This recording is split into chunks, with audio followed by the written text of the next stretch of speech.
এবং আমাদের রিক্রুটমেন্ট এখন অনেক বন্ধ আছে সেই জন্য। এবং আমার প্রায় তৈরি করা লিস্ট থাকা সত্ত্বেও ডাক্তার নার্সদেরও আমরা অ্যাপয়েন্টমেন্ট করতে পারছি না, ফলে এটা আমাদের ফেস করতে হচ্ছে। এবং সেই জন্য যখন এগুলো হয়ে যাবে তখন উপযুক্ত ডাক্তার নার্স সমেত পলিটেকনিক কলেজটা যখন তৈরি হবে, আমি চাই এখান থেকে সব স্কিল ট্রেনিং ছেলে মেয়েরা, তাতে কী হবে, তারা ভবিষ্যতে চাকরি বাকরি পাবে।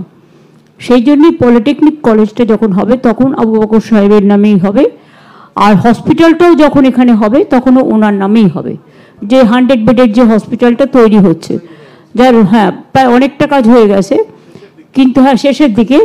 কিন্তু যেহেতু আপনারা জানেন ওবিসি রিজার্ভেশন বিলটা আটকে আছে কোর্টে, এবং আমরা চেষ্টা করছি খুব, এবং আমাদের রিক্রুটমেন্ট এখন অনেক বন্ধ আছে সেই জন্য। এবং আমার প্রায় তৈরি করা লিস্ট থাকা সত্ত্বেও ডাক্তার নার্সদেরও আমরা অ্যাপয়েন্টমেন্ট করতে পারছি না, ফলে এটা আমাদের ফেস করতে হচ্ছে। এবং সেই জন্য যখন এগুলো হয়ে যাবে তখন উপযুক্ত ডাক্তার নার্স সমেত, একটা হসপিটাল তো এমনি চলে না, সেখানে ইনফ্রাস্ট্রাকচার তৈরি করতে হয়, ডাক্তার পাঠাতে হয়, নার্স দিতে হয়, সব কিছুই দিতে হয়। সেই জন্যই ওগুলো যখন হয়ে যাবে তখন এটা চালু হয়ে যাবে, ঠিক আছে।